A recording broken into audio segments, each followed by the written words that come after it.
The Zilthians had made their arrival. Towering ships, resembling metallic beasts, hovered over Earth with an imposing presence.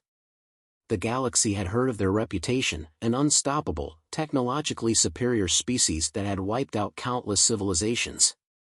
They arrived without warning, sending a message to Earth's leaders, demanding surrender.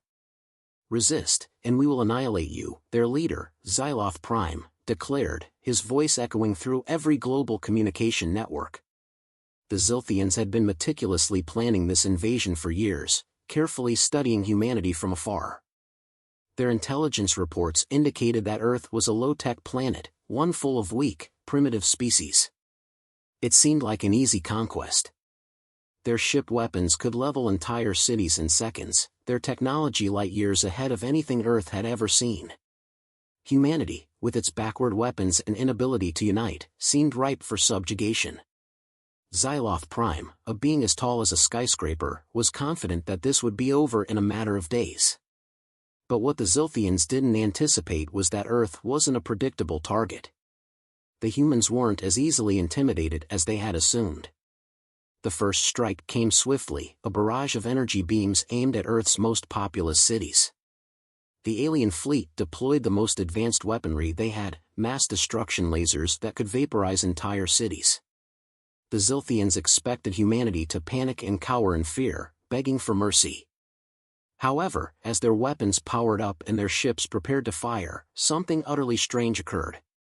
Across the globe, Earth's leaders scrambled to formulate a response. Amid the chaos, it was decided humanity would not succumb to fear. A broadcast came over the international networks, an emergency message from a coalition of world leaders. They presented their offer: surrender or face the full fury of Earth's most terrifying weapon. The Zilthians, satisfied with their perceived victory, awaited the humans' swift capitulation. They could barely contain their laughter as they awaited Earth's response. But then it came. Introducing, the Defender of Earth. The screen flickered, and the camera zoomed in on a man wearing what appeared to be a bright yellow jumpsuit, holding what looked like a giant foam finger. "This is our most powerful defense," the man declared in an overly enthusiastic voice. "Prepare for Earth's ultimate weapon." The camera then panned to a team of gymnasts, who proceeded to perform an absurd, highly choreographed dance routine, complete with synchronized flips and jumps. Xyloth Prime stared at the screen, blinking. His mind struggled to comprehend what was unfolding before him. Was this some kind of elaborate joke? He could not fathom it. "What is this?" he muttered to his closest advisors, who were equally perplexed. The invasion was supposed to be a seamless victory, and yet, humanity was responding with what appeared to be humor. Still reeling from the confusion, the Zilthians deployed their first tactical strike, massive energy blasts aimed directly at New York, Tokyo, and Paris. They watched with eager anticipation, ready for the spectacle of devastation. However, as the energy blasts surged through the sky, they collided with an unexpected obstacle: a giant inflatable duck. The oversized rubber duck was the product of an annual Earth festival designed purely for fun. The blast impacted the inflatable duck, causing it to wobble and deflate, but the duck, still partially intact, continued to float down, harmlessly drifting into the river below. "What is this?" Xyloth Prime demanded again. It was incomprehensible. His fleet unleashed a second barrage, this time targeting military bases across the globe. Again, Earth retaliated, this time with nothing more than thousands of paper airplanes flying from every corner of the planet. Some of the Zilthians tried to fire back at the planes, only to be met with frustration, as the paper planes simply floated harmlessly in the air, blocking the lasers with their sheer absurdity. On the ground, the human response was equally disorienting. A group of protesters, armed with nothing but foam swords and cardboard shields, stood in defiance of the alien invasion. They marched in a circle, chanting slogans that made little sense. "Save the trees!" "Give peace a chance!" They wore tie-dye shirts and flower crowns, creating a bizarre spectacle in the midst of an alien invasion. The Zilthians had anticipated military precision, but instead, they were facing an entire planet of random, nonsensical resistance. It was as though every tactic they used was met with some kind of absurd parody. The human military, meanwhile, had come up with an equally ridiculous counteroffensive. They deployed their top-secret weapon, the magnetic finger. This strange contraption, made of magnets and other household objects, created a force field that deflected anything magnetic or metallic. The Zilthians unleashed their finest weaponry, only for it to be deflected by the humdrum of human-made magnets. Every missile, every laser, ricocheted off the magnetic finger and flew back into the sky, missing its intended target. Xyloth Prime's frustration was palpable. This wasn't what he'd expected at all. He had come for war, for destruction. But humanity seemed more interested in playing games, engaging in bizarre forms of resistance. The more the Zilthians tried to assert their power, the more humanity responded with increasingly ridiculous antics. The alien fleet attempted to fire its advanced weaponry again, this time using full force, but the Earth had an unlikely savior, the combined might of their cultural obsession with clown cars. A massive red car, packed with seemingly hundreds of clowns, rolled down the streets of Washington, D.C., honking its horn and circling the White House. The sight was so absurd, so ridiculous, that even the Zilthians were momentarily stunned into silence. "Enough!" Xyloth Prime roared. The ship's central command room echoed with the sound of his furious outburst. "These humans are mocking us. We must bring them to their knees." But Earth's response came quickly, more bizarre than ever. On every corner of the globe, humans were sending the Zilthians what they thought was their greatest gift, a massive shipment of rubber chickens. Thousands of rubber chickens were parachuted from planes, flooding the skies, the streets, and the battlefield. It was so unexpected, so absurd, that even the Zilthians had no idea how to react. As the Zilthians sat bewildered in their massive command ships, their fleet ground to a halt. Every move they made only seemed to push them further into confusion. Their intelligence had failed them. They had underestimated humanity. Earth, it turned out, was not weak, it was unpredictable. In their attempt to wipe humanity off the face of the galaxy, the Zilthians had inadvertently stepped into a comedy of their own making. They had come for war. They got a comedy of destruction instead. The Zilthians were not prepared for what came next. They watched in confusion as Earth's response appeared not as a desperate plea for survival, but as an uncoordinated, almost farcical reaction to the invasion.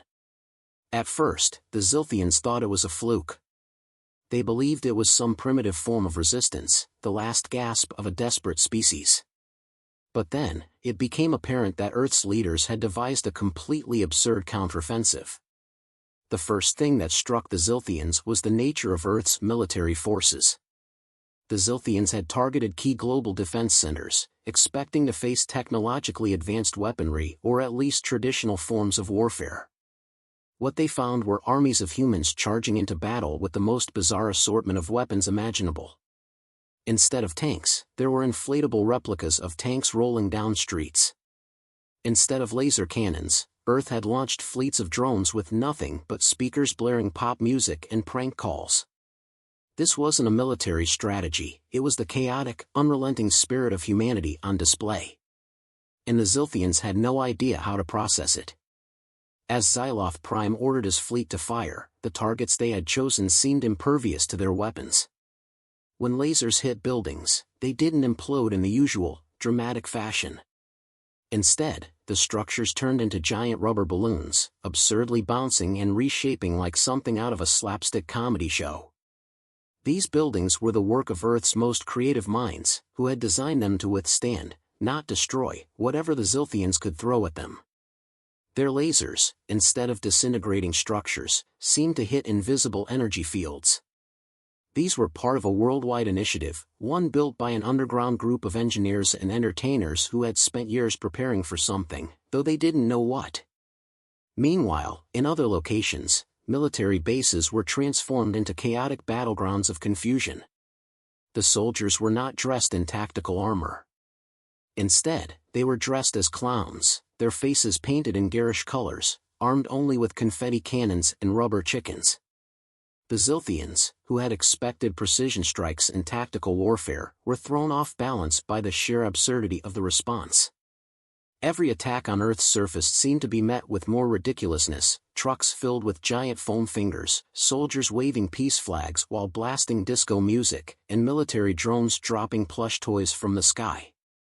The Zilthians were fighting a war that they couldn't take seriously, a war where every strike seemed to backfire in increasingly unpredictable ways. And yet, humanity was not retreating.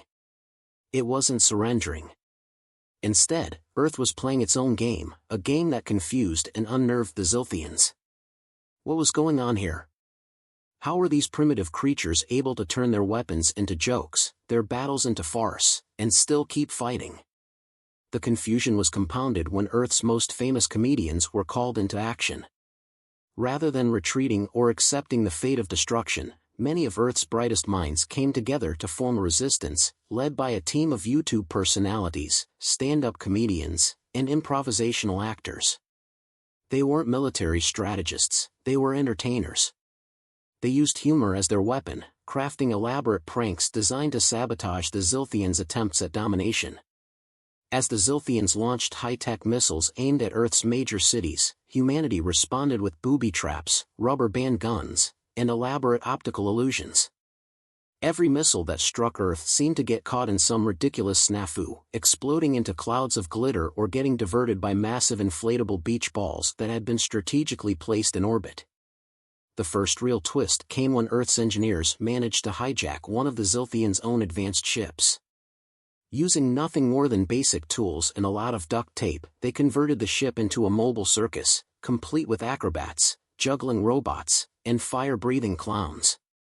The Zilthians, utterly bewildered, tried to use their vast knowledge of human technology to retake the ship, only to find that every system had been rigged to play silly pranks on them.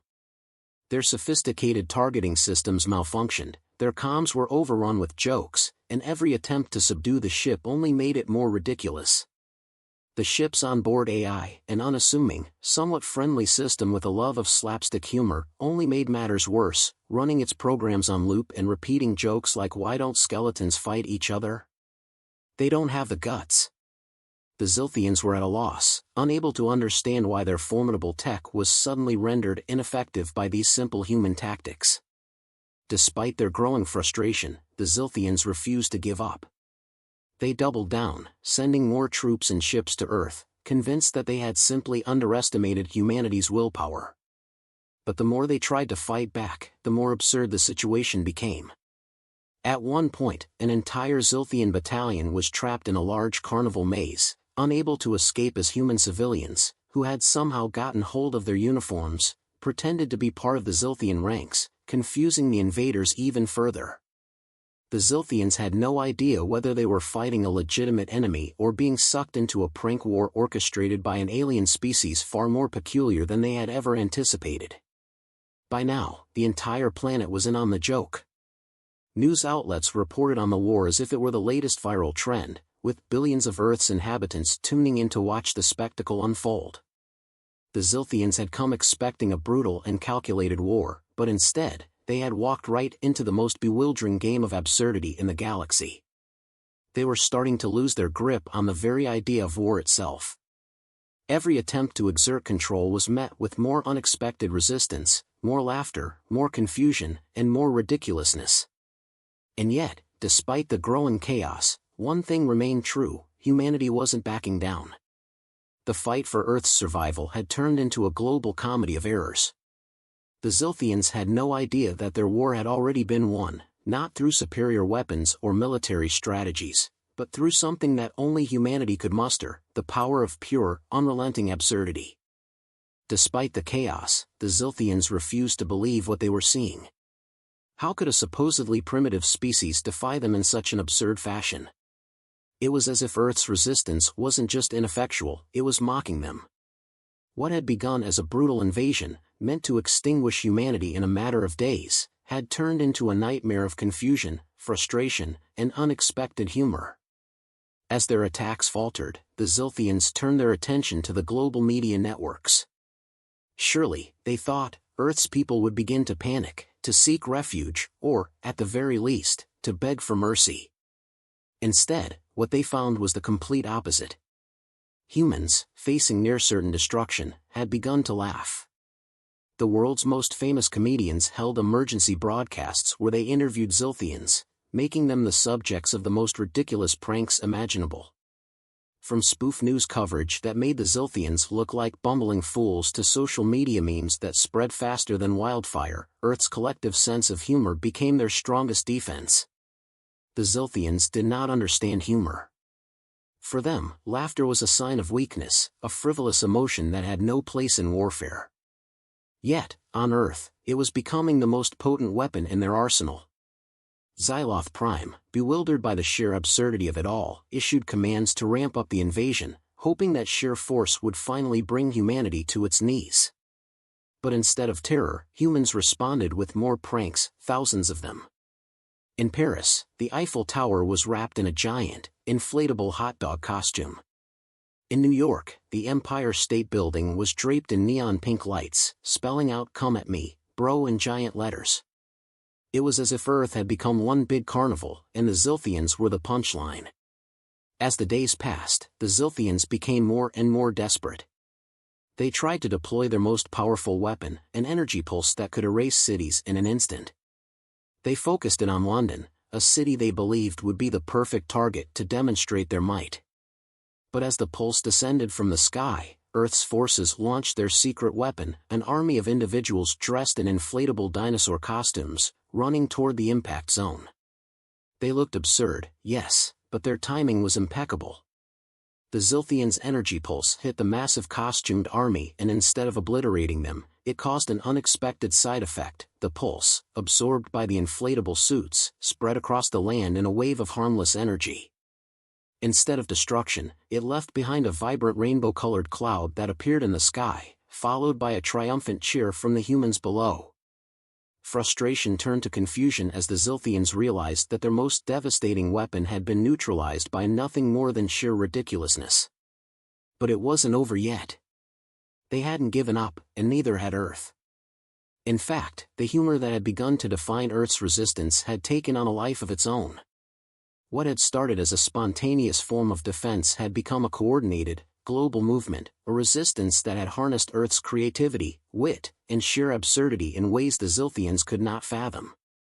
And it wasn't just the humans who were participating.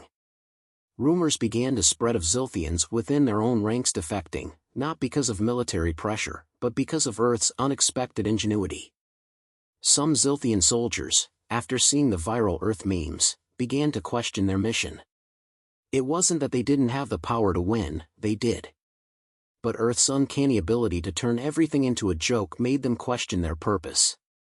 Were they truly here to conquer a planet, or were they just the unwitting stars of a cosmic punchline? The once fearsome alien army now found itself entangled in its own confusion. Some Zilthians began to sneak into Earth's ranks, disguised as humans, eager to learn more about the comedy that had paralyzed their fleet.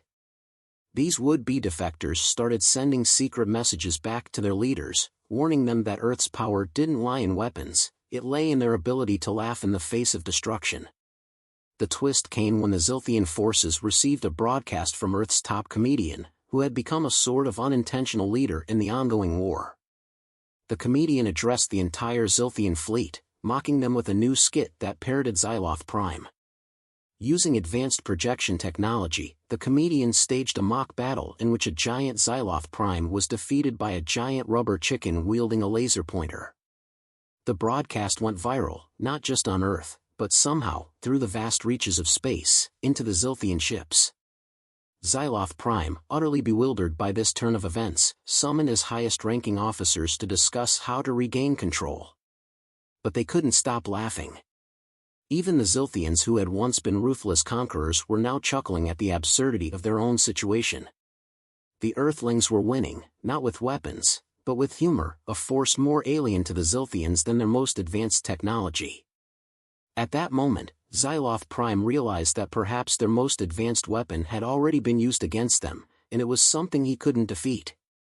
It was Earth's greatest power, the ability to laugh, even in the face of certain destruction. The invaders had underestimated humanity, thinking them weak, predictable, and easily conquered. Instead, humanity had turned the tables, proving that while they might not have the most advanced weaponry, they had something far more dangerous, the ability to turn an entire war into a cosmic joke. The Zilthians were losing their grip on the situation. Xyloth Prime, a being of immense intellect and power, had never faced such an unpredictable enemy. His species had conquered entire star systems without so much as a second thought. But Earth was proving to be an enigma, an impenetrable force that refused to adhere to any of the standard protocols of warfare. This wasn't an act of defiance, it was something else entirely. The Zilthians had never encountered a species so audacious, so intent on making the very idea of war seem like a joke. Frustration boiled within the Zilthian fleet as their most advanced weapons continued to fail against Earth's unpredictable defenses. Their massive energy cannons, designed to slice through entire continents, only resulted in the creation of floating, giant rubber ducks, which began to fall from the sky in absurd quantities. The sight of the invaders' flagship surrounded by giant yellow rubber ducks in orbit was enough to break the resolve of even the most hardened of Zilthian commanders. The Zilthians' initial air of superiority began to falter. Their meticulous plans had devolved into a cosmic disaster of comedic proportions. What really turned the tide, however, wasn't the sheer absurdity of Earth's defenses. It was humanity's unrelenting determination to never back down, to never lose their sense of humor. As the Zilthians fired off yet another bombardment, their weapons malfunctioned, twisted into shapes of giant flowers and cartoon characters by a human-made jamming device. The humans had anticipated the Zilthians' next moves, creating countermeasures based on the simplest human devices, pranks, distractions, and, of course, humor. It wasn't just about survival anymore, it was about proving a point. Earth was showing the Zilthians that they could not be cowed by brute force. Instead, they'd break the invaders' will with the one thing the Zilthians could not fathom, laughter. In one final move, Earth's governments, united by the sheer absurdity of the situation, launched what would be called Operation Jokes on You. It wasn't a military maneuver or an advanced tactical strike. Instead, it was an all-out broadcast across every television, radio, and communication network on the planet. What appeared on the screens was a speech, delivered by a human, but not any typical leader. It was a stand-up comedian, a nobody from Earth's entertainment industry, who was known for cracking jokes in dive bars and online videos. Ladies and gentlemen, aliens of all ages, the comedian began with a grin, "This is Earth. You've invaded the wrong place. Seriously, didn't anyone tell you we've been pranking each other since the dawn of time? I mean, we have a whole holiday dedicated to tricking each other, April Fool's Day, guys. You're in way over your heads." The message was broadcasted across the Zilthian fleet. Confusion rippled through the invaders as they watched. The comedian made joke after joke, each more ridiculous than the last, poking fun at the Zilthians, their technology, their attempts at conquest, and even their inability to understand why anyone would find rubber ducks or inflatable hot dogs funny. As the broadcast went on, Earth's citizens responded in kind, posting their own absurd videos, memes, and satirical news stories mocking the Zilthians' invasion. It became a global effort, a single unified campaign of humor aimed at breaking the invaders' spirit. The more the Zilthians watched, the more they grew disoriented and agitated. Every time they attempted to target a city or military base, their screens were flooded with more and more laughter. Xyloth Prime, who had once stood as a figure of supreme authority, felt his confidence crack. He ordered his fleet to escalate the invasion one last time, to demonstrate their power beyond the shadow of a doubt. But nothing worked. Their energy blasts only resulted in showers of confetti. Their armored soldiers, equipped with the finest battle gear, found themselves stepping into elaborate pranks, sticky floors, booby traps that left them covered in paint, and digital billboards displaying their faces with the words "Get a load of this guy" flashing underneath. They were completely and utterly defeated, not by weapons, but by the most human of traits, the ability to laugh in the face of destruction. In the end, it wasn't a battle that ended the war. It was a question. Xyloth Prime, in a final act of desperation, demanded humanity's surrender in the face of their utter failure. But what he received instead was a response he never anticipated, a universal shrug from humanity. The entire world, led by its leaders and citizens, made a simple declaration: war is boring. Let's just get back to making fun of things. With no sense of victory or honor left to reclaim, Xyloth Prime and his fleet retreated. They left Earth, not with a crushing defeat, but with the bitter realization that they had been outclassed by something more powerful than advanced weaponry or military might. They had been defeated by the unpredictability of humanity's spirit, and the fact that, no matter what, they could always find a way to laugh. And so, Earth was left standing. The Zilthians learned a valuable lesson that day: the greatest weapon of all was not technology, but the audacity to face destruction with humor. And as for humanity, they returned to their lives, knowing that the true victory wasn't in defeating the Zilthians, but in showing that even in the face of annihilation, there was always room for a good laugh.